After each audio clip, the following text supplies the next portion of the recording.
Hey everyone, what's up and welcome to my channel. Today I'm a little more quiet than normal, you might notice that. And that's because I am coming to you today from inside of a hotel room. So I'm trying to keep my voice down so that it's pretty late. I don't want to bother the people on either side of my room here. So, welcome. Today I'm coming to you from Frankfurt. I'm here for work. Frankfurt is in the west of Germany. And like I said, I'm here for work, so I'll be here today and then tomorrow, and then I'll be going back home. I did want to bring you my May TBR list, so that's what I'm going to do today. I'm just going to talk to you really quickly about the books that I want to read. That'll be pretty straightforward.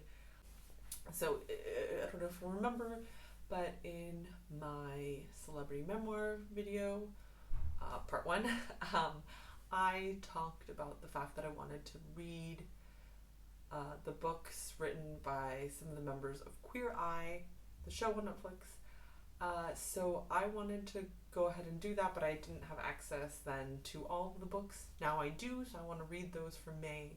The first one of those is by Jonathan Van Ness. It's called Over the Top, A Raw Journey to Self-Love. And I'm just going to read the synopsis of all the books, so that's why I'm looking on my phone, so sorry about that. I don't have the books with me. I only have one copy of one book that I'm going to be talking about today with me. So let me just read the recap for you. A laugh and cry out loud memoir from the beloved star of Netflix's Queer Eye. Who gave Jonathan Van Ness permission to be the radiant human he is today? No one, honey. I can just picture Jonathan saying that. The truth is, it hasn't always been gorgeous for this beacon of positivity and joy. Before he stole our hearts as a grooming and self-care expert on Netflix's hit show Queer Eye, Jonathan was growing up in a small Midwestern town that didn't understand why he was so over the top. From choreographed carpet figure skating routines to the unavoidable fact that he was just so gay, Jonathan was an easy target and endured years of judgment, ridicule, and trauma, yet none of it crushed his uniquely effervescent spirit. Over the Top uncovers the pain and passion it took to end up becoming the model of self-love and acceptance that Jonathan is today. In this revelatory, raw, and rambunctious memoir, good alliteration there, Jonathan. Jonathan shares never before told secrets and reveals sides of himself that the public has never seen. JVN fans may think they know the man behind the stiletto heels, the crop tops, and the iconic sayings. But there's much more to him than meets the queer eye. You'll laugh, you'll cry, and you'll come away knowing that no matter how broken or lost you may be, you're a Kelly Clarkson song. You're strong, and you've got this.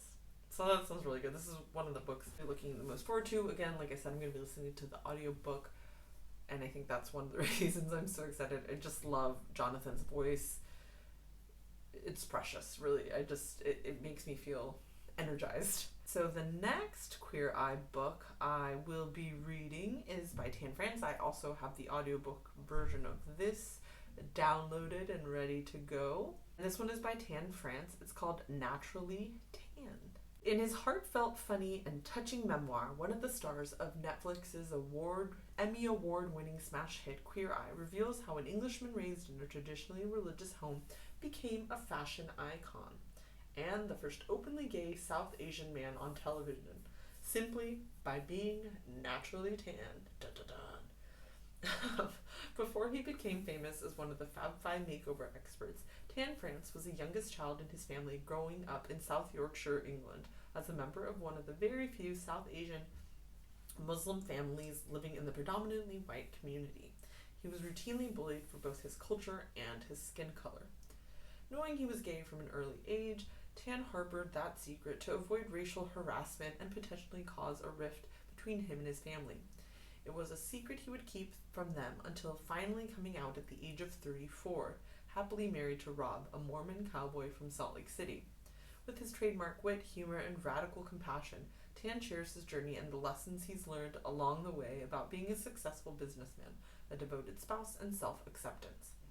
From navigating the gay community to finding the love of his life to creating a popular ladies' clothing line for Kingdom and State and Rachel Parcell Inc., to joining Antony Porowski, Karamo Brown, Bobby Burke, and Jonathan Van Ness on Queer Eye as positive representative celebrity role models for LGBTQ people. Tan followed his own path to develop his signature style and embrace life on his own terms, full of his candid observations about US and UK cultural differences, social media behavior, celebrity encounters, behind-the-scene realities of reality TV, and, of course, fashion tips. Tan gives his unique perspective on the happiness to be found in being yourself.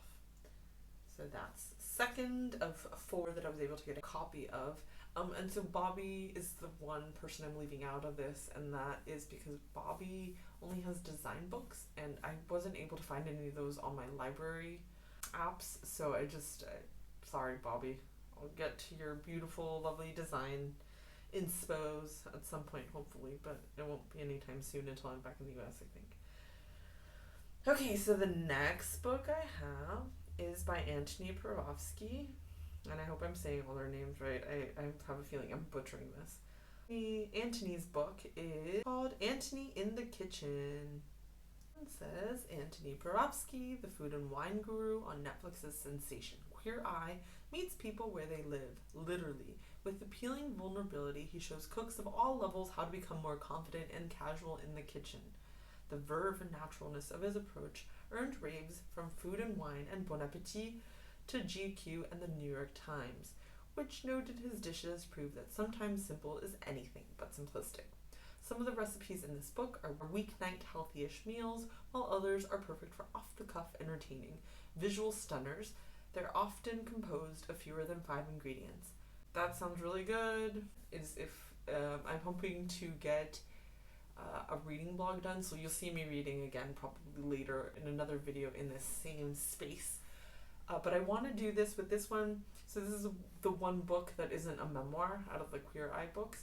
So with this one, what I want to do is maybe try a recipe or two and maybe see if I can set it up so that you can watch me cook that.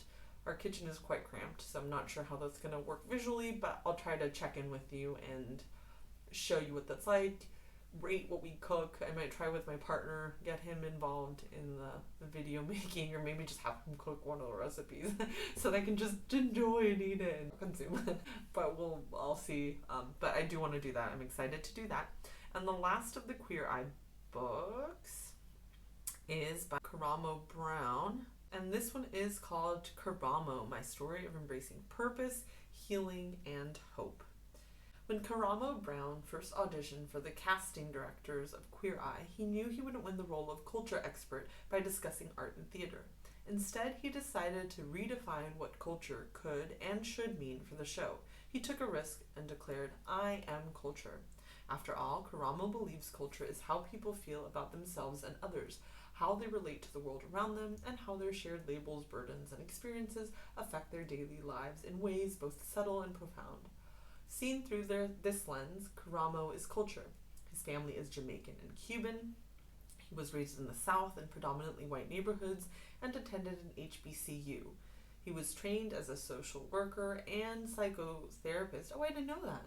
He overcame personal issues of colorism, physical and emotional abuse, alcohol and drug addiction, and public infamy. He is a proud and dedicated single father of 2 boys, 1 biological and 1 adopted. In this soul-soothing memoir, Karamo reflects on his lifelong education. It comprises every adversity he has overcome, as well as lessons he has learned along the way. It is only by exploring our difficulties and having the hard conversations with ourselves and one another that we are able to adjust our mindsets, heal emotionally, and move forward to live our best lives.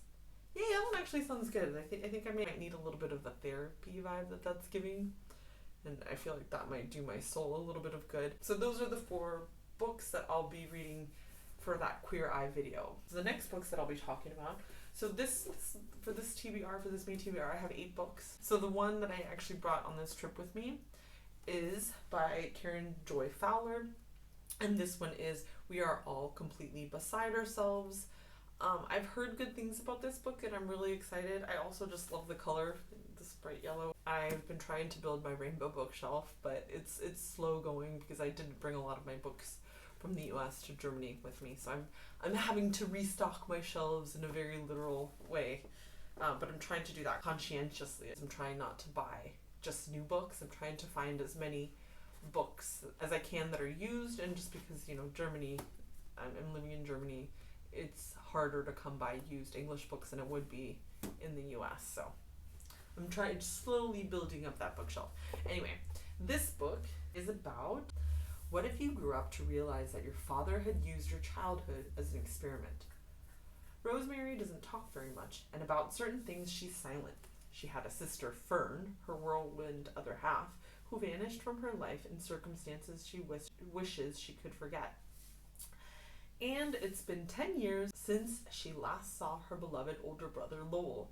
Now at college, Rosemary starts to see that she can't go forward without going back to the time when, aged 5, she was sent away from home to her grandparents and returned to find Fern gone. So this one seems pretty interesting. I'm really excited about this one. Yeah, this is one of the physical copies I have of books that I want to read. So the next book, sorry, the rest are all digital, so I have to sort of read the recaps on my phone. There are actually 3 more books that I want to talk to you about. So one is a book that I have been trying to read, but for one reason or another just have to keep picking up and putting it down, and that is Detransition, Baby by Torrey. This book, I've heard lots of great things about it. The reasons having to do with why I'm picking it up and putting it back down and picking it up has nothing to do with the content of the book itself. It just so happens that I had to check it out from the library, and it's in high demand. So by when I get the chance to read it, I can only read a few pages or so, and then I have to return it fairly quickly. So, I mean, and there have just been other extenuating circumstances that have been cutting off my reading time with this book. But I'm hoping to finish it, so that's why I'm including it in my May TBR. Reese almost had it all. A loving relationship with Amy, an apartment in New York City, a job she didn't hate. She had scraped together what previous generations of trans women could only dream of, a life of mundane bourgeois comforts. The only thing missing was a child, but then her girlfriend Amy detransitioned and became Ames, and everything fell apart. Now Reese is caught in a self-destructive pattern, avoiding her loneliness by sleeping with married men. Ames isn't happy either. He thought detransitioning to live as a man would make life easier, but that decision cost him his relationship with Reese, and losing her meant losing his only family. Even though their romance is over, he longs to find a way back to her. When Ames's boss and lover, Katrina, reveals that she's pregnant with his baby, and that she's not sure whether she wants to keep it, Ames wonders if this is the chance he's been waiting for. Could the 3 of them form some kind of unconventional family and raise the baby together? This provocative debut is about what happens at the emotional, messy, vulnerable corners of womanhood that platitudes and good intentions can't reach. Torrey brilliantly and fearlessly navigates the dangerous taboos around gender, sex, and relationships, giving us a thrillingly original, witty, and deeply moving novel. Anyway, so far, when I've been reading this book, so far so good. I'm hoping that'll be one of the first books that I finish. This next book that I want to read is actually for a book club that I do with my sisters. Shout out to them. Hey ladies. And we've been wanting to read more books by women of color. We often read books in Spanish as well. In this case, we just wanted to pick up something by Octavia Butler because we've all read Kindred. We all really liked it. So at this point, we thought we need to switch up our reading a little bit. Parable of the Sower by Octavia Butler. Let me read this recap for you. Lauren Olamina and her family live in one of the only safe neighborhoods remaining on the outskirts of Los Angeles. Behind the walls of their defended enclave, Lauren's father, a preacher, and a handful of other citizens try to salvage what remains of a culture that has been destroyed by drugs, disease, war, and chronic water shortages. While her father tries to lead the people on the righteous path, Lauren struggles with hyperempathy, a condition that makes her extraordinarily sensitive to the pain of others. When fire destroys their compound, Lauren's family is killed and she is forced out into a world that is fraught with danger. With a handful of other refugees, Lauren must make her way north to safety, along the way conceiving a revolutionary idea then may mean salvation for all mankind. So cool. I'm really looking forward to that one. It seems like a really interesting concept. And I've only ever heard really, really good things about Octavia Butler's work, so excited to get to that. So the last book that I have on my TBR list for May is quite the tome. If you'll remember from my first video, it's a really thick one that I just didn't have time to read I didn't even begin reading it. Joyce Oates' is a novel titled Night, Sleep, Death, the Stars, and this one is so thick, and I'm really gonna set the intention of finishing this book. From what I've seen of Joyce Oates' writing already, I think it's something that I'm really gonna enjoy engaging with. So I'm looking forward to that. The description of this book reads, "The bonds of family are tested in the wake of a profound tragedy, providing a look at the darker side of our society by one of our most enduringly popular and important writers. Night, Sleep, Death, the Stars is a gripping examination of contemporary America through the prism of a family tragedy. When a powerful parent dies, each of his adult children reacts in startling and unexpected ways, and his grieving widow is in the most surprising way of all. Stark and penetrating, Joyce Carol Oates' latest novel is a vivid exploration of race, psychological trauma, class warfare, grief, and eventual healing, as well as an intimate family novel in the tradition of the author's best-selling We Were the Mulvaneys." Yeah, so really looking forward to that. So I think those are all the books that I had so far on my TBR. I might get to more books. I might not get to finish all of those. For sure, because I'm on this trip, I will probably get through this. We are all completely beside ourselves because it's not a very long book, and I'll have lots of time to read on the train back up to Berlin. And I've already started reading actually a little bit of it, but I will hope to include some of that in my next reading vlog. Yeah, so I'm looking forward to reading these books. Let me know what you think if you've read these books already. So yeah, thank you for watching, and please make sure to hit that like and subscribe button. It really does wonders for my soul. So thank you so much, and have a great day. Bye!